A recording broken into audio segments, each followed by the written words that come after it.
ಓಂ ಶಾಂತಿ. ವಾಣಿ date 18/5/2025. ಪ್ರಾತಃ ಮುರಳಿ. ಓಂ ಶಾಂತಿ. ಅವ್ಯಕ್ತ BapDada. Revised ವಾಣಿ 25/3/2020. Master ಸೂರ್ಯರಾಗಿ ಅನುಭೂತಿಯ ಕಿರಣಗಳನ್ನು ಹರಡಿ ವಿಧಾತರಾಗಿ ತಪಸ್ವಿಗಳಾಗಿ. ಇಂದು ಬಾಪ್ದಾದ ತನ್ನ 4 ಕಡೆಯ ಹೋಲಿ ಹಂಸ ಮಕ್ಕಳೊಂದಿಗೆ ಹೋಲಿಯನ್ನು ಆಚರಿಸಲು ಬಂದಿದ್ದಾರೆ. ಮಕ್ಕಳು ಸಹ ಪ್ರೀತಿಯ ಹಗ್ಗದಲ್ಲಿ ಬಂಧಿತರಾಗಿ ಹೋಲಿಯನ್ನು ಆಚರಿಸಲು ಬಂದು ತಲುಪಿದ್ದೀರಿ. ಮಿಲನ ಆಚರಿಸಲು ಎಷ್ಟು ಪ್ರೀತಿಯಿಂದ ಬಂದಿದ್ದೀರಿ. ಬಾಪ್ದಾದ ಸರ್ವ ಮಕ್ಕಳ ಭಾಗ್ಯವನ್ನು ನೋಡುತ್ತಿದ್ದೆವು.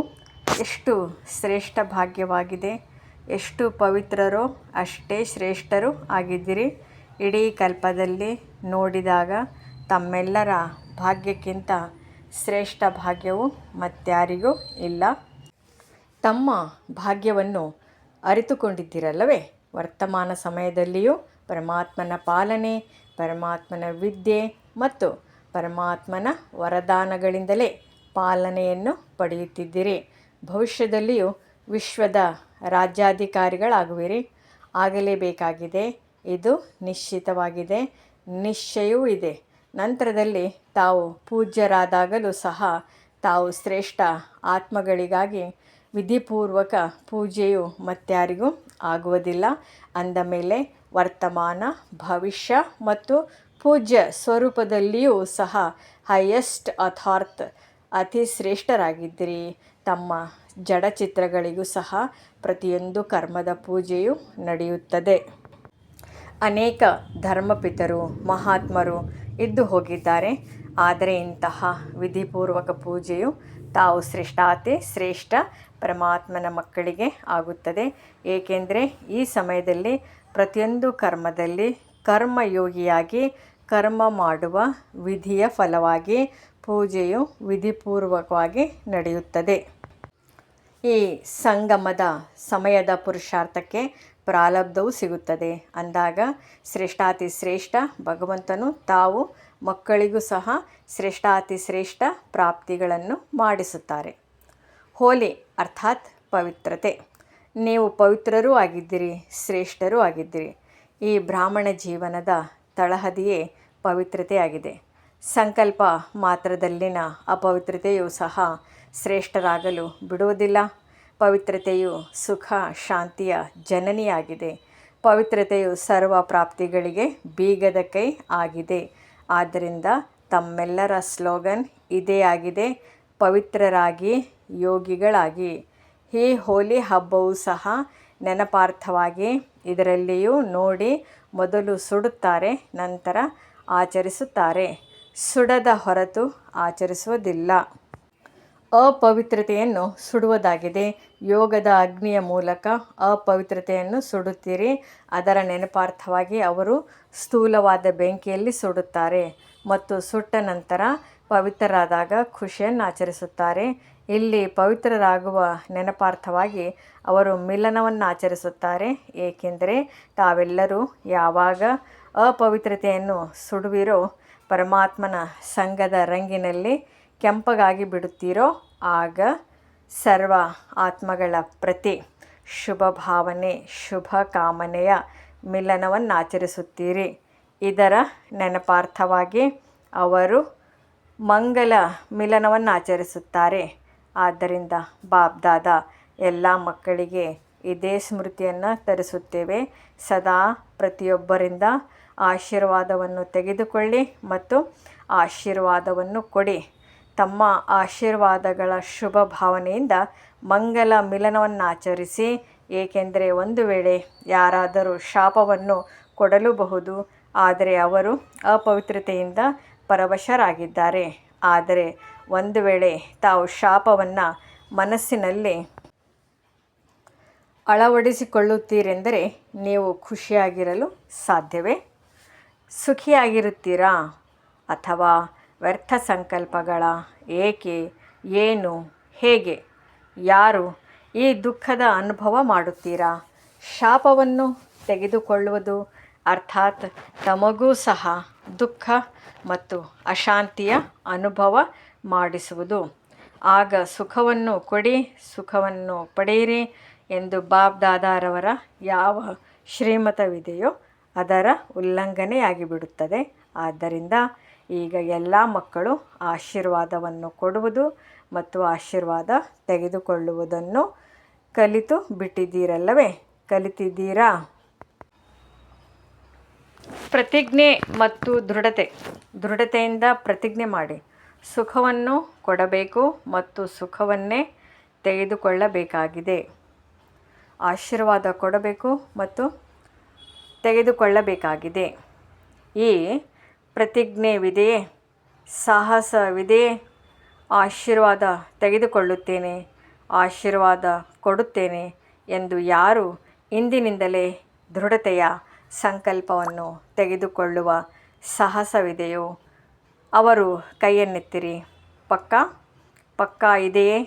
ಕಚ್ಚಾ ಅಂದರೆ ಅರ್ಧಂಬರ್ಧ ಆಗಬಾರದು. ಕಚ್ಚಾ ಆಗುತ್ತೀರೆಂದರೆ ಕಚ್ಚಾ ಫಲವನ್ನು ಪಕ್ಷಿಗಳು ಬಹಳ ತಿನ್ನುತ್ತವೆ. ದೃಢತೆಯು ಸಫಲತೆಯ ಬೀಗದ ಕೈಯಾಗಿದೆ. ಎಲ್ಲರ ಬಳಿ ಈ ಬೀಗದ ಕೈ ಇದೆಯೇ? ಈ ಬೀಗದ ಕೈ ಸದಾ ಇರುತ್ತದೆಯೇ? ಮಾಯೆಯು ಕಸಿದುಕೊಳ್ಳುವುದಿಲ್ಲ ತಾನೇ? ಅದಕ್ಕೂ ಸಹ ಈ ಬೀಗದ ಕೈನೊಂದಿಗೆ ಪ್ರೀತಿ ಇದೆ. ಸದಾ ಸಂಕಲ್ಪ ಮಾಡುತ್ತಲೂ ಈ ಸಂಕಲ್ಪವನ್ನು ಇಮರ್ಜ್ ಮಾಡಿಕೊಳ್ಳಿ. ಮರ್ಜ್ ಅಲ್ಲ, ಇಮರ್ಜ್. ನಾನು ಮಾಡಲೇಬೇಕಾಗಿದೆ, ಆಗಲೇಬೇಕಾಗಿದೆ, ಆಗಿಯೇ ಆಗುತ್ತದೆ, ಆಗಿಯೇ ಇದೆ. ಇದಕ್ಕೆ ನಿಶ್ಚಯ ಬುದ್ಧಿ ವಿಜಯಂತಿ ಎಂದು ಹೇಳಲಾಗುತ್ತದೆ. ನಾಟಕದಲ್ಲಿ ವಿಜಯವು ಮೊದಲೇ ಮಾಡಲ್ಪಟ್ಟಿದೆ, ಕೇವಲ ಅದನ್ನು ಪುನರಾವರ್ತನೆ ಮಾಡಬೇಕಾಗಿದೆ. ಇದು ಮಾಡಲ್ಪಟ್ಟ ನಾಟಕವಾಗಿದೆ, ಮೊದಲೇ ಮಾಡಲ್ಪಟ್ಟಿದೆ. ಕೇವಲ ಅದನ್ನು ಈಗ ಪುನರಾವರ್ತನೆ ಮಾಡಬೇಕಾಗಿದೆ. ಇದು ಕಷ್ಟವೇ? ಕೆಲವೊಮ್ಮೆ ಕಷ್ಟವಾಗಿ ಬಿಡುತ್ತದೆ. ಏಕೆ ಕಷ್ಟವಾಗುತ್ತದೆ? ತಮಗೆ ತಾವೇ ಸಹಜವನ್ನು ಕಷ್ಟವನ್ನಾಗಿ ಮಾಡಿಕೊಂಡು ಬಿಡುತ್ತೀರಿ. ಚಿಕ್ಕ ತಪ್ಪನ್ನು ಮಾಡಿಬಿಡುತ್ತೀರಿ. ಯಾವ ತಪ್ಪು ಮಾಡುತ್ತೀರಿ ಎಂದು ತಿಳಿದಿದೆಯೇ? ಬಾಬ್ ದಾದಾರವರಿಗೆ ಆ ಸಮಯದಲ್ಲಿ ಮಕ್ಕಳ ಪ್ರತಿ ಬಹಳ ದಯೆ ಬರುತ್ತದೆ ಅಥವಾ ಪ್ರೀತಿಯುಂಟಾಗುತ್ತದೆ. ಯಾವ ಪ್ರೀತಿ? ಒಂದು ಕಡೆಯಂತೂ ನಾನು ಬಾಬ್ ದಾದಾ ಕಂಬೈಂಡ್ ಆಗಿದ್ದೇವೆಂದು ಹೇಳುತ್ತೀರಿ. ಕಂಬೈಂಡ್ ಆಗಿದ್ದೀರಾ? ಜೊತೆಯಲ್ಲ, ಕಂಬೈಂಡ್ ಆಗಿದ್ದೀರಾ? ಡಬಲ್ ವಿದೇಶಿಯರು ಕಂಬೈಂಡ್ ಆಗಿದ್ದೀರಾ? ಹಿಂದೆ ಕುಳಿತಿರುವವರು ಆಗಿದ್ದೀರಾ? ಗ್ಯಾಲರಿಯಲ್ಲಿ ಕುಳಿತಿರುವವರು ಆಗಿದ್ದೀರಾ? ಒಳ್ಳೆಯದು. ಇಂದು ಬಾಬ್ ದಾದಾರವರಿಗೆ ಸಮಾಚಾರವು ಸಿಕ್ಕಿದೆ. ಮಧುಬನ ನಿವಾಸಿಗಳು ಪಾಂಡವ ಭವನ, ಜ್ಞಾನ ಸರೋವರ ಮತ್ತು ಇಲ್ಲಿಯವರು ಸಹ ಬೇರೆ ಹಾಲ್ನಲ್ಲಿ ಕುಳಿತು ಕೇಳುತ್ತಿದ್ದಾರೆ ಅಂದಾಗ ಅವರನ್ನು ಬಾಬ್ ದಾದಾ ಕೇಳುತ್ತಿದ್ದಾರೆ, ಬಾಬ್ ದಾದಾ ಕಂಬೈಂಡ್ ಆಗಿದ್ದಾರೆಯೇ? ಕೈಯನ್ನೆತ್ತುತ್ತಿದ್ದಾರೆ. ಯಾವಾಗ ಕಂಬೈಂಡ್ ಆಗಿದ್ದಾರೆ? ಸರ್ವಶಕ್ತಿವಂತ ಬಾಬ್ ದಾದಾ ಕಂಬೈಂಡ್ ಆಗಿದ್ದಾರೆ ಅಂದ ಮೇಲೆ ಮತ್ತೇಕೆ ಒಂಟಿಯಾಗಿ ಬಿಡುತ್ತೀರಿ? ಒಂದು ವೇಳೆ ತಾವು ಬಲಹೀನರೇ ಆಗಿರಬಹುದು, ಆದರೆ ಬಾಬ್ ದಾದಾ ಸರ್ವಶಕ್ತಿವಂತನಲ್ಲವೇ? ಯಾವಾಗ ಒಂಟಿಯಾಗಿ ಬಿಡುತ್ತೀರೋ ಆಗಲೇ ಬಲಹೀನರಾಗಿ ಬಿಡುತ್ತೀರಿ. ಆದ್ದರಿಂದ ಕಂಬೈಂಡ್ ರೂಪದಲ್ಲಿರಿ. ಬಾಬ್ ದಾದಾ ಪ್ರತಿ ಸಮಯದಲ್ಲಿ ಪ್ರತಿಯೊಬ್ಬ ಮಗುವಿಗೆ ಸಹಯೋಗಿಯಾಗಿದ್ದೇವೆ. ಶಿವತಂದೆಯು ಪರಂಧಾಮದಿಂದ ಬಂದಿರುವುದಾದರೂ ಏತಕ್ಕೋಸ್ಕರ ಬಂದಿದ್ದಾರೆ? ಮಕ್ಕಳಿಗೆ ಸಹಯೋಗಿ ಆಗುವುದಕ್ಕಾಗಿಯೇ ಬಂದಿದ್ದಾರೆ. ನೋಡಿ, ಬ್ರಹ್ಮ ತಂದೆಯೂ ಸಹ ವ್ಯಕ್ತದಿಂದ ಅವ್ಯಕ್ತ ಏಕಾದರೂ ಸಾಕಾರ ಶರೀರಕ್ಕಿಂತಲೂ ಅವ್ಯಕ್ತ ರೂಪದಲ್ಲಿ ಅತಿ ಹೆಚ್ಚು ಸಹಯೋಗ ಕೊಡಬಹುದಾಗಿದೆ. ಅಂದಾಗ ಯಾವಾಗ ಬಾಬ್ ದಾದಾ ಸಹಯೋಗ ನೀಡುವ ಭರವಸೆಯನ್ನು ಕೊಡುತ್ತಿದ್ದೇವೆಂದ ಮೇಲೆ ಏಕೆ ಒಂಟಿಯಾಗಿ ಬಿಡುತ್ತೀರಿ? ಪರಿಶ್ರಮದಲ್ಲಿ ಏಕೆ ತೊಡಗುತ್ತೀರಿ? 63 ಜನ್ಮಗಳಂತೂ ಪರಿಶ್ರಮ ಪಟ್ಟಿದ್ದೀರಲ್ಲವೇ? ಆ ಪರಿಶ್ರಮದ ಸಂಸ್ಕಾರವು ಈಗಲೂ ಸೆಳೆಯುತ್ತದೆಯೇ? ಸ್ನೇಹದಲ್ಲಿರಿ, ಪ್ರೀತಿಯಲ್ಲಿ ಲೀನವಾಗಿರಿ. ಪ್ರೀತಿಯು ಪರಿಶ್ರಮದಿಂದ ಮುಕ್ತರನ್ನಾಗಿ ಮಾಡುತ್ತದೆ. ಪರಿಶ್ರಮವೇ ಇಷ್ಟವಾಗುತ್ತದೆ. ಅದೇ ಹವ್ಯಾಸಕ್ಕೆ ಅಂಟಿಕೊಂಡು ಬಿಟ್ಟಿದ್ದೀರಾ? ಎಲ್ಲರೂ ಸಹಜ ಯೋಗಿಗಳಾಗಿದ್ದೀರಿ. ಬಾಬ್ದಾದ ವಿಶೇಷವಾಗಿ ಮಕ್ಕಳಿಗೋಸ್ಕರ ಪರಂಧಾಮದಿಂದ ಉಡುಗೊರೆಯನ್ನು ತಂದಿದ್ದೇವೆ. ಯಾವ ಉಡುಗೊರೆಯನ್ನು ತಂದಿದ್ದೇವೆ ಎಂದು ತಿಳಿದಿದೆಯೇ? ತಮ್ಮ ಅಂಗೈಯಲ್ಲಿ ಸ್ವರ್ಗವನ್ನು ತಂದಿದ್ದಾರೆ. ತಮ್ಮ ಚಿತ್ರವೂ ಇದೆಯಲ್ಲವೇ? ಮಕ್ಕಳಿಗಾಗಿ ರಾಜ್ಯಭಾಗ್ಯವನ್ನು ತಂದಿದ್ದಾರೆ. ಆದ್ದರಿಂದ ಬಾಬ್ದಾದಾರವರಿಗೆ ಪರಿಶ್ರಮ ಇಷ್ಟವಾಗುವುದಿಲ್ಲ. ಬಾಬ್ದಾದ ಪ್ರತಿಯೊಬ್ಬ ಮಗುವನ್ನು ಪರಿಶ್ರಮ ಮುಕ್ತ ಮತ್ತು ಪ್ರೀತಿಯಲ್ಲಿ ಮಗ್ನರಾಗಿರುವುದನ್ನು ನೋಡಲು ಬಯಸುತ್ತಾರೆ. ಅಂದಾಗ ಪರಿಶ್ರಮ ಹಾಗೂ ಮಾಯೆಯ ಯುದ್ಧದಿಂದ ಮುಕ್ತರಾಗುವ ಹೋಲಿಯನ್ನು ಇಂದು ಸಂಕಲ್ಪದ ಮೂಲಕ ಸುಟ್ಟು ಹಾಕುತ್ತೀರಾ? ಸುಡುವಿರೆಂದರೆ ಅದರ ಹೆಸರು ಗುರುತು ಸಮಾಪ್ತಿ. ಯಾವುದೇ ವಸ್ತುವನ್ನು ಸುಡುತ್ತಾರೆಂದರೆ ಅದು ಹೆಸರು ಸಹಿತವಾಗಿ ಸಮಾಪ್ತಿಯಾಗಿ ಬಿಡುತ್ತದೆಯಲ್ಲವೇ? ಅಂದಾಗ ಇಂತಹ ಹೋಲಿಯನ್ನು ಆಚರಿಸುತ್ತೀರಾ? ಕೈಯನ್ನಂತೂ ಅಲುಗಾಡಿಸುತ್ತಿದ್ದಾರೆ.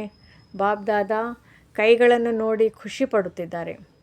ಆದರೆ ಎನ್ನುವುದಿದೆ. ಆದರೆ ಎಂದರೆ ಏನೆಂಬುದನ್ನು ಹೇಳುವುದೇ ಅಥವಾ ಬೇಡವೇ? ಮನಸ್ಸಿನ ಕೈಗಳನ್ನು ಅಲುಗಾಡಿಸಿ. ಈ ಸ್ಥೂಲವಾದ ಕೈಯನ್ನು ಅಲುಗಾಡಿಸುವುದಂತೂ ಬಹಳ ಸಹಜವಾಗಿದೆ. ಒಂದು ವೇಳೆ ಮಾಡಲೇಬೇಕೆಂದು ಮನಸ್ಸು ಒಪ್ಪಿದರೆ ಅದು ಆಗಿಯೇ ಇದೆ ಎಂದರ್ಥ. ಹೊಸಬರು ಅನೇಕರು ಬಂದಿದ್ದಾರೆ. ಯಾರು ಮೊದಲ ಬಾರಿ ಮಿಲನ ಮಾಡಲು ಬಂದಿದ್ದೀರೋ ಅವರು ಕೈಯನ್ನೆತ್ತಿರಿ. ಡಬಲ್ ವಿದೇಶಿಯರಲ್ಲಿಯೂ ಹೊಸಬರಿದ್ದಾರೆ. ಈಗ ಯಾರೆಲ್ಲರೂ ಮೊದಲ ಬಾರಿ ಬಂದಿದ್ದೀರೋ ಅವರಿಗೆ ಬಾಬ್ದಾದ ವಿಶೇಷವಾಗಿ ತಮ್ಮ ಭಾಗ್ಯವನ್ನು ರೂಪಿಸಿಕೊಂಡಿರುವುದಕ್ಕೆ ಶುಭಾಶಯಗಳನ್ನು ನೀಡುತ್ತಿದ್ದೇವೆ.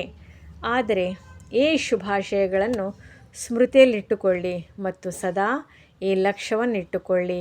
ಏಕೆಂದರೆ ಅಂತಿಮ ಫಲಿತಾಂಶವು ಇನ್ನೂ ಹೊರಬಂದಿಲ್ಲ. ಎಲ್ಲರಿಗೂ ಅವಕಾಶವಿದೆ. ಕೊನೆಯಲ್ಲಿ ಬಂದರೂ ಸಹ ಮೊದಲಿನವರಿಗಿಂತಲೂ ನೀವು ಬಹಳ ಮುಂದೆ ಹೋಗಬಹುದಾಗಿದೆ. Last so fast, fast so first ಬರಬಹುದಾಗಿದೆ. ಇದಕ್ಕೆ ಅವಕಾಶವಿದೆ. ಬಹಳಷ್ಟು ಮುಂದೆ ಹೋಗಬಲ್ಲಿರಿ. ಇದನ್ನು ಸದಾ ನೆನಪಿಟ್ಟುಕೊಳ್ಳಿ. ನಾನು ಅರ್ಥಾತ್ ನಾನಾತ್ಮನು ಫಾಸ್ಟ್ ಮತ್ತು ಫಸ್ಟ್ ಕ್ಲಾಸ್ನಲ್ಲಿ ಬರಲೇಬೇಕಾಗಿದೆ. VIP ಬಹಳ ಮಂದಿ ಬಂದಿದ್ದಾರಲ್ಲವೇ? ನಿಮ್ಮ ಬಿರುದು VIP ಎಂದಾಗಿದೆ. ಯಾರೆಲ್ಲ VIPಗಳು ಬಂದಿದ್ದೀರೋ ಅವರು ಉದ್ದನೆಯದಾಗಿ ಕೈಯನ್ನೆತ್ತಿರಿ. ಎಲ್ಲರಿಗೂ ಸ್ವಾಗತ. ತಮ್ಮ ಮನೆಗೆ ಬರಲು ಸುಸ್ವಾಗತ. ಭಲೆ ಬನ್ನಿರಿ. ಈಗಲೂ ಸಹ ತಮಗೆ ಕೇವಲ ಪರಿಚಯಕ್ಕಾಗಿ VIP ಎಂದು ಹೇಳಲಾಗುತ್ತದೆ. ಆದರೆ ಈಗ ನೀವು VIPಗಳಿಂದ VVVIPಗಳಾಗಬೇಕಾಗಿದೆ. ನೋಡಿ, ತಮ್ಮ ಜಡಚಿತ್ರಗಳು ದೇವತೆಗಳು VVVIPಗಳಾಗಿದ್ದಾರೆಂದರೆ ತಾವು ಸಹ ಪೂರ್ವಜರಂತೆ ಆಗಲೇಬೇಕಾಗಿದೆ. ಬಾಬ್ದಾದ ಮಕ್ಕಳನ್ನು ನೋಡಿ ಬಹಳ ಖುಷಿ ಪಡುತ್ತೇವೆ. ಏಕೆಂದರೆ ಸಂಬಂಧದಲ್ಲಿ ಬಂದಿದ್ದೀರಿ. ಯಾರೆಲ್ಲ VIPಗಳು ಬಂದಿದ್ದೀರೋ ಅವರು ಎದ್ದೇಳಿ. ಕುಳಿತು ಸುಸ್ತಾಗಿ ಬಿಟ್ಟಿರುತ್ತೀರಿ. ಸ್ವಲ್ಪ ಎದ್ದೇಳಿ, ಒಳ್ಳೆಯದು. ವರ್ತಮಾನ ಸಮಯದಲ್ಲಿ ಬಾಬ್ದಾದ ವಿಶೇಷವಾಗಿ 2 ಮಾತುಗಳ ಮೇಲೆ ಮತ್ತೆ ಗಮನ ತರಿಸುತ್ತಿದ್ದೇವೆ. ಒಂದು, ಸ್ಟಾಪ್ ಎಂದರೆ ಬಿಂದುವನ್ನಿಡಿ. ಎರಡನೇದು, ಸ್ಟಾಕನ್ನು ಜಮಾ ಮಾಡಿಕೊಳ್ಳಿ. 2 ಅತ್ಯವಶ್ಯಕವಾಗಿವೆ. 3 ಖಜಾನೆಗಳನ್ನು ವಿಶೇಷವಾಗಿ ಜಮಾ ಮಾಡಿಕೊಳ್ಳಿ. ಒಂದನೆಯದು ತನ್ನ ಪುರುಷಾರ್ಥದ ಪ್ರಾರಬ್ಧ ಅರ್ಥಾತ್ ಪ್ರತ್ಯಕ್ಷ ಫಲ, ಅದನ್ನು ಜಮಾ ಮಾಡಿಕೊಳ್ಳಿ. ಎರಡನೆಯದಾಗಿ ಸದಾ ಸಂತುಷ್ಟರಾಗಿರಿ. ಸಂತುಷ್ಟರನ್ನಾಗಿ ಮಾಡಿ. ಕೇವಲ ಸಂತುಷ್ಟರಾಗಿರುವುದಷ್ಟೇ ಅಲ್ಲ, ಅನ್ಯರನ್ನು ಮಾಡಬೇಕಾಗಿದೆ. ಅದಕ್ಕೆ ಫಲಸ್ವರೂಪವಾಗಿ ಆಶೀರ್ವಾದಗಳನ್ನು ಜಮಾ ಮಾಡಿಕೊಳ್ಳಿ. ಆಶೀರ್ವಾದದ ಖಾತೆಯನ್ನು ಕೆಲವೊಮ್ಮೆ ಕೆಲವು ಮಕ್ಕಳು ಜಮಾ ಮಾಡಿಕೊಳ್ಳುತ್ತಾರೆ. ಆದರೆ ನಡೆಯುತ್ತಾ ಕೆಲವು ಚಿಕ್ಕ ಮಾತುಗಳಲ್ಲಿ ತಬ್ಬಿಬ್ಬಾಗಿ ಧೈರ್ಯಹೀನರಾಗಿ ಜಮಾ ಮಾಡಿಕೊಂಡಿರುವ ಖಜಾನೆಗೂ ಸಹ ಅಡ್ಡಗೆರೆಯನ್ನು ಎಳೆದುಕೊಳ್ಳುತ್ತಾರೆ. ಅಂದಾಗ ಈಗ ಆಶೀರ್ವಾದಗಳ ಖಾತೆಯು ಜಮಾ ಆಗಲಿ. ಅದರ ವಿಧಿಯಾಗಿದೆ ಸಂತುಷ್ಟವಾಗಿರುವುದು, ಅನ್ಯರನ್ನು ಸಂತುಷ್ಟಪಡಿಸುವುದು. ಮೂರನೆಯದಾಗಿ ಸೇವೆಯ ಮೂಲಕ ಸೇವೆಯ ಫಲವನ್ನು ಜಮಾ ಮಾಡಿಕೊಳ್ಳಬೇಕಾಗಿದೆ ಅಥವಾ ಖಜಾನೆಗಳನ್ನು ಜಮಾ ಮಾಡಿಕೊಳ್ಳಬೇಕಾಗಿದೆ. ಮತ್ತು ಸೇವೆಯಲ್ಲಿಯೂ ವಿಶೇಷವಾಗಿ ನಿಮಿತ್ತ ಭಾವ, ನಿರ್ಮಾಣ ಭಾವ, ನಿರ್ಮಲವಾಣಿ ಇದು ಬೇಹದ್ದಿನ ಸೇವೆಯಾಗಿದೆ. ನನ್ನ ಸೇವೆಯಲ್ಲ, ಇದು ಬಾಬನ ಸೇವೆಯಾಗಿದೆ. ಮಾಡಿಸುವಂತಹ ತಂದೆಯು ನಾನಾತ್ಮನಿಂದ ಮಾಡಿಸುತ್ತಿದ್ದಾರೆ. ಇದು ಬೇಹದ್ದಿನ ಸೇವೆಯಾಗಿದೆ. ಈ 3 ಖಾತೆಗಳನ್ನು ಪರಿಶೀಲನೆ ಮಾಡಿಕೊಳ್ಳಿ. 3 ಖಾತೆಗಳು ಜಮಾ ಆಗಿದೆಯೇ? ನನ್ನತನದ ಅಭಾವವಾಗಲಿ, ಇಚ್ಛಾ ಮಾತ್ರಂ ಅವಿದ್ಯಾ ಈ ವರ್ಷದಲ್ಲಿ ಏನು ಮಾಡಬೇಕು ಎಂದು ಯೋಚಿಸುತ್ತೀರಿ. ಸೀಸನ್ ಪೂರ್ಣವಾಗುತ್ತಿದೆ. ಈಗ 6 ತಿಂಗಳು ಏನು ಮಾಡಬೇಕು? ಒಂದನೆಯದಾಗಿ ಖಾತೆಯನ್ನು ಜಮಾ ಮಾಡಿಕೊಳ್ಳಬೇಕು. ಯಾವುದೇ ಮೂಲೆಯಲ್ಲಿ ಯಾವುದಾದರೂ ಇಚ್ಛೆ ಇಲ್ಲವೇ? ನಾನು ಹಾಗೂ ನನ್ನತನ ಇಲ್ಲವೇ ಎಂದು ಚೆನ್ನಾಗಿ ಪರಿಶೀಲನೆ ಮಾಡಬೇಕು. ಲೇವತಾ ಅಂದರೆ ತೆಗೆದುಕೊಳ್ಳುವರು ಅಲ್ಲ ತಾನೇ? ವಿಧಾತರಾಗಿ ತೆಗೆದುಕೊಳ್ಳುವವರಾಗಬೇಡಿ. ಹೆಸರು, ಮರ್ಯಾದೆ, ಗೌರವ ತೆಗೆದುಕೊಳ್ಳುವವರಲ್ಲ. ದಾತ, ವಿಧಾತರಾಗಿ. ಈಗ ದುಃಖ ಬಹಳ ಹೆಚ್ಚಾಗುತ್ತಲೇ ಇರುತ್ತದೆ. ಆದ್ದರಿಂದ ಮಾಸ್ಟರ್ ಸೂರ್ಯರಾಗಿ ಅನುಭೂತಿಯ ಕಿರಣಗಳನ್ನು ಹರಡಿ. ಹೇಗೆ ಸೂರ್ಯ ಒಂದೇ ಸಮಯದಲ್ಲಿ ಎಷ್ಟೊಂದು ಪ್ರಾಪ್ತಿಗಳನ್ನು ಮಾಡಿಸುತ್ತಾನೆ. ಒಂದು ಪ್ರಾಪ್ತಿ ಮಾಡಿಸುವುದಿಲ್ಲ, ಕೇವಲ ಬೆಳಕು ಕೊಡುವುದಿಲ್ಲ, ಶಕ್ತಿಯನ್ನು ಸಹ ಕೊಡುತ್ತಾನೆ. ಅನೇಕ ಪ್ರಾಪ್ತಿಗಳನ್ನು ಮಾಡಿಸುತ್ತಾನೆ. ಹಾಗೆಯೇ ತಾವೆಲ್ಲರೂ ಈ 6 ತಿಂಗಳಲ್ಲಿ ಜ್ಞಾನ ಸೂರ್ಯರಾಗಿ ಸುಖದ, ಖುಷಿಯ, ಶಾಂತಿಯ, ಸಹಯೋಗದ ಕಿರಣಗಳನ್ನು ಹರಡಿರಿ. ಅನುಭೂತಿ ಮಾಡಿಸಿ. ತಮ್ಮ ಮುಖವನ್ನು ನೋಡುತ್ತಲೇ ದುಃಖದ ಅಲೆಗಳಲ್ಲಿ ಇರುವವರಿಗೆ ಕಡಿಮೆ ಪಕ್ಷ ಮುಗುಳು ನಗೆಯಾದರೂ ಬರಲಿ, ತಮ್ಮ ದೃಷ್ಟಿಯಿಂದ ಧೈರ್ಯ ಬರಲಿ. ಅಂದಾಗ ಈ ಗಮನ ಕೊಡಬೇಕು. ವಿಧಾತರಾಗಬೇಕು, ತಪಸ್ವಿಯಾಗಬೇಕು. ಅಂತಹ ತಪಸ್ಸನ್ನು ಮಾಡಿ. ಯಾವುದರಲ್ಲಿ ತಪಸ್ಸಿನ ಜ್ವಾಲೆಯು ಯಾವುದಾದರೂ ಅನುಭೂತಿ ಮಾಡಿಸಲಿ. ಕೇವಲ ವಾಣಿಯಷ್ಟೇ ಹೇಳುವುದಲ್ಲ, ಅನುಭೂತಿ ಮಾಡಿಸಿ. ಅನುಭೂತಿ ಅಮರವಾಗಿರುತ್ತದೆ. ಕೇವಲ ವಾಣಿ ಸ್ವಲ್ಪ ಸಮಯಕ್ಕಾಗಿ ಚೆನ್ನಾಗಿರುತ್ತದೆ, ಸದಾ ನೆನಪು ಇರುವುದಿಲ್ಲ. ಆದ್ದರಿಂದ ಅನುಭವದ ಅಥಾರಿಟಿಯಾಗಿ ಅನುಭೂತಿ ಮಾಡಿಸಿ. ಯಾರೆಲ್ಲ ಸಂಪರ್ಕದಲ್ಲಿ ಬರುತ್ತಿದ್ದಾರೆ ಅವರಿಗೆ ಧೈರ್ಯ, ಉಮಂಗ, ಉತ್ಸಾಹ ತಮ್ಮ ಸಹಯೋಗದಿಂದ ಬಾಬ್ದಾದಾರವರ ಸಂಬಂಧದಿಂದ ಕೂಡಿಸಿ. ಹೆಚ್ಚು ಶ್ರಮವನ್ನು ಮಾಡಬೇಡಿ. ತಾವು ಸ್ವಯಂ ಶ್ರಮ ಪಡಬೇಡಿ, ಅನ್ಯರಿಗೂ ಪಡಿಸಬೇಕು. ನಿಮಿತ್ತರಲ್ಲವೇ? ಅಂದಾಗ ಅಂತಹ ಉಮಂಗ, ಉತ್ಸಾಹದ ಪ್ರಕಂಪನೆಗಳನ್ನು ಅಂದರೆ ವೈಬ್ರೇಷನನ್ನು ಹರಡಿಸಿ.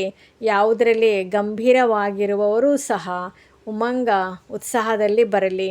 ಮನಸ್ಸು ಖುಷಿಯಲ್ಲಿ ನರ್ತನ ಮಾಡಲಿ. ಏನು ಮಾಡಬೇಕು ಎಂದು ಕೇಳಿದ್ದೀರಲ್ಲವೇ? ಫಲಿತಾಂಶವನ್ನು ನೋಡುತ್ತೇವೆ. ಯಾವ ಸ್ಥಾನವು ಎಷ್ಟು ಆತ್ಮಗಳನ್ನು ದೃಢ ಮಾಡಿದ್ದಾರೆ, ಸ್ವಯಂ ದೃಢ ಆಗಿದ್ದಾರೆಯೇ, ಎಷ್ಟು ಆತ್ಮಗಳನ್ನು ದೃಢ ಮಾಡಿದ್ದೀರೆಯೋ ಎಂದು ನೋಡುತ್ತೇವೆ. ಸಾಧಾರಣ ಲೆಕ್ಕವನ್ನು ನೋಡುವುದಿಲ್ಲ. ತಪ್ಪು ಮಾಡಲಿಲ್ಲವಾ, ಸುಳ್ಳು ಹೇಳಲಿಲ್ಲವಾ, ಯಾವುದೇ ವಿಕರ್ಮ ಮಾಡಲಿಲ್ಲವಾ ಎಂದು ನೋಡುವುದಿಲ್ಲ. ಆದರೆ ಎಷ್ಟು ಆತ್ಮಗಳನ್ನು ಉಮಂಗ, ಉತ್ಸಾಹದಲ್ಲಿ ತಂದಿದ್ದೀರಿ, ಅನುಭೂತಿ ಮಾಡಿಸಿದ್ದೀರಾ, ದೃಢತೆಯ ಬೀಗದ ಕೈ ಕೊಟ್ಟಿದ್ದೀರಾ, ಸರಿಯಲ್ಲವೇ? ಮಾಡಲೇಬೇಕಲ್ಲವೇ? ಬಾಬ್ದಾದಾರವರು ಸಹ ನೀವು ಮಾಡುತ್ತೀರಿ ಎಂದು ಏಕೆ ಹೇಳಲಿ? ಮಾಡಲೇಬೇಕಾಗಿದೆ. ತಾವು ಮಾಡಲಿಲ್ಲವೆಂದರೆ ಯಾರು ಮಾಡುತ್ತಾರೆ? ಕೊನೆಯಲ್ಲಿ ಬರುವವರು ಮಾಡುತ್ತಾರೇನೋ? ತಾವೇ ಕಲ್ಪದಲ್ಲಿ ತಂದೆಯಿಂದ ಅಧಿಕಾರಿ ಆಗಿದ್ದೀರಿ ಹಾಗೂ ಪ್ರತಿ ಕಲ್ಪದಲ್ಲಿ ಆಗುತ್ತೀರಿ. ಇಂತಹ ದೃಢತಾಪೂರ್ವಕ ಮಕ್ಕಳ ಸಂಘಟನೆಯನ್ನು ಬಾಬ್ದಾದಾರವರು ನೋಡಲೇಬೇಕು, ಸರಿಯಲ್ಲವೇ? ಕೈ ಎತ್ತಿ. ಆಗಲೇಬೇಕು. ಮನಸ್ಸಿನ ಕೈ ಎತ್ತಿ, ದೃಢ ನಿಶ್ಚಯದ ಕೈ ಎತ್ತಿ. ಇದರಲ್ಲಿ ಎಲ್ಲರೂ ಪಾಸ್ ಅಂದರೆ ತೇರ್ಗಡೆ ಆಗಿದ್ದೀರಿ. ಪಾಸ್ ಆಗಿದ್ದೀರಲ್ಲವೇ? ಒಳ್ಳೆಯದು. 4 ಕಡೆಯ ಹೃದಯ ಸಿಂಹಾಸನಾಧಿಕಾರಿ ಮಕ್ಕಳಿಗೆ, ದೂರದಲ್ಲಿ ಕುಳಿತಿದ್ದರೂ ಪರಮಾತ್ಮನ ಪ್ರೀತಿಯ ಅನುಭವ ಮಾಡುವಂತಹ ಮಕ್ಕಳಿಗೆ, ಸದಾ ಹೋಳಿ ಎಂದರೆ ಪವಿತ್ರತೆಯ ತಳಪಾಯವನ್ನು ದೃಢ ಮಾಡಿಕೊಳ್ಳುವಂತಹ, ಸ್ವಪ್ನ ಮಾತ್ರದಲ್ಲೂ ಅಪವಿತ್ರತೆಯ ಅಂಶ ಮಾತ್ರದಿಂದಲೂ ದೂರ ಇರುವಂತಹ ಮಹಾವೀರಿಣಿ ಮಕ್ಕಳಿಗೆ, ಸದಾ ಪ್ರತಿ ಸಮಯದಲ್ಲೂ ಸರ್ವ ಜಮಾದ ಖಾತೆಯನ್ನು ಜಮಾ ಮಾಡಿಕೊಳ್ಳುವ ಸಂಪನ್ನ ಮಕ್ಕಳಿಗೆ, ಸದಾ ಸಂತುಷ್ಟಮಣಿಯಾಗಿ ಸಂತುಷ್ಟ ಆಗಿರುವ ಹಾಗೂ ಸಂತುಷ್ಟರನ್ನಾಗಿ ಮಾಡುವಂತಹ ತಂದೆಯ ಸಮಾನ ಮಕ್ಕಳಿಗೆ ಬಾಬ್ದಾದಾರವರ ಸವಿನೆನಪು, ಆಶೀರ್ವಾದಗಳು ಹಾಗೂ ನಮಸ್ತೆ. ದಾದಿಯವರ ಜೊತೆ, ದಾದಿಯರಂತೂ ಹಿರಿಯ ಸಹೋದರರು ಅಂದರೆ ಗುರುಭಾಯಿ ಅಲ್ಲವೇ? ಅಂದಾಗ ಜೊತೆಯಲ್ಲಿ ಕುಳಿತುಕೊಳ್ಳಿ. ಹಾಗಾಗಿ ಸಹೋದರರು ಜೊತೆಯಲ್ಲಿ ಕುಳಿತುಕೊಳ್ಳುತ್ತಾರೆ. ಒಳ್ಳೆಯದು. ಬಾಬ್ದಾದಾರವರು ಪ್ರತಿನಿತ್ಯ ಸ್ನೇಹದ ಮಾಲಿಷ್ ಮಾಡುತ್ತೇವೆ. ನಿಮಿತ್ತರಲ್ಲವೇ ಈ ಮಾಲಿಷ್ ನಡೆಸುತ್ತದೆ? ಒಳ್ಳೆಯದು. ತಮ್ಮೆಲ್ಲರ ಉದಾಹರಣೆಯನ್ನು ನೋಡಿ ಎಲ್ಲರಿಗೆ ಧೈರ್ಯ ಬರುತ್ತದೆ. ನಿಮಿತ್ತ ದಾದಿಯರ ಸಮಾನ ಸೇವೆಯಲ್ಲಿ ನಿಮಿತ್ತ ಭಾವದಲ್ಲಿ ಮುಂದುವರಿಯಬೇಕು. ಒಳ್ಳೆಯದು. ಮಾಡಿಸುವವರು ಮಾಡಿಸುತ್ತಿದ್ದಾರೆ, ನಡೆಸುವವರು ನಡೆಸುತ್ತಿದ್ದಾರೆ ಎಂದು ನಿಮ್ಮೆಲ್ಲರಿಗೆ ಇದು ಪಕ್ಕಾ ನಿಶ್ಚಯವಿದೆಯಲ್ಲವೇ?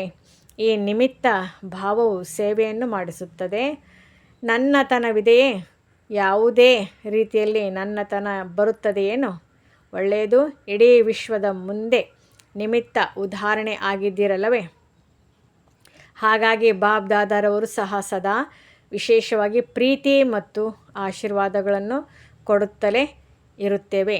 ಒಳ್ಳೆಯದು. ಅನೇಕರು ಬಂದಿದ್ದೀರಿ ಅಂದಾಗ ಒಳ್ಳೆಯದಲ್ಲವೇ?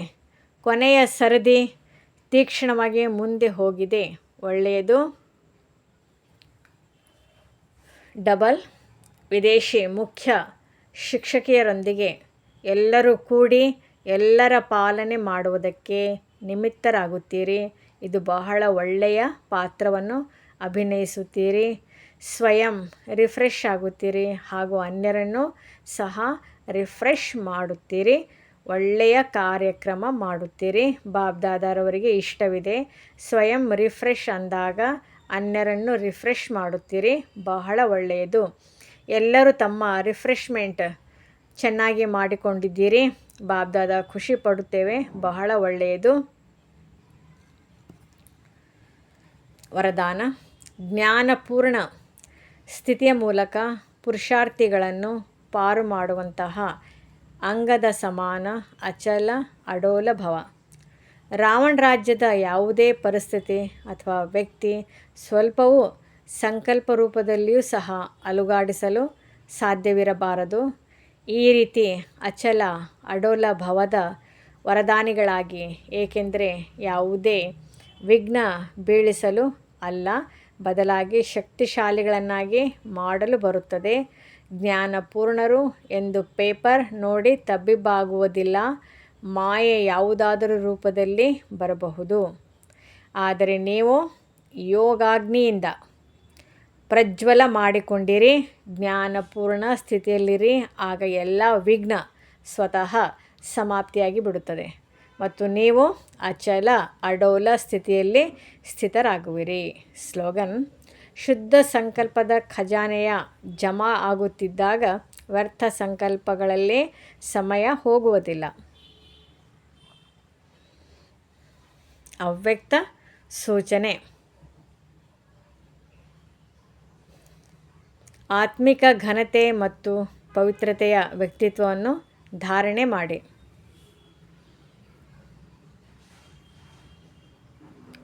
ಪವಿತ್ರತೆಯ ವ್ಯಕ್ತಿತ್ವದ ಆಧಾರದ ಮೇಲೆ ಬ್ರಹ್ಮ ತಂದೆ ಆದಿದೇವ ಅಥವಾ ಮೊದಲನೆಯ ರಾಜಕುಮಾರರಾದರು. ಈ ರೀತಿ ನೀವು ಸಹ ಫಾಲೋ ಫಾದರ್ ಮಾಡಿ ಮೊದಲನೇ ವ್ಯಕ್ತಿತ್ವದ ಲಿಸ್ಟ್ನಲ್ಲಿ ಬಂದುಬಿಡಿ. ಏಕೆಂದರೆ ಬ್ರಾಹ್ಮಣ ಜನ್ಮದ ಸಂಸ್ಕಾರ ಪವಿತ್ರತೆಯಾಗಿದೆ. ನಿಮ್ಮ ಶ್ರೇಷ್ಠತೆ ಅಥವಾ ಮಹಾನತೆಯೇ ಪವಿತ್ರತೆಯಾಗಿದೆ.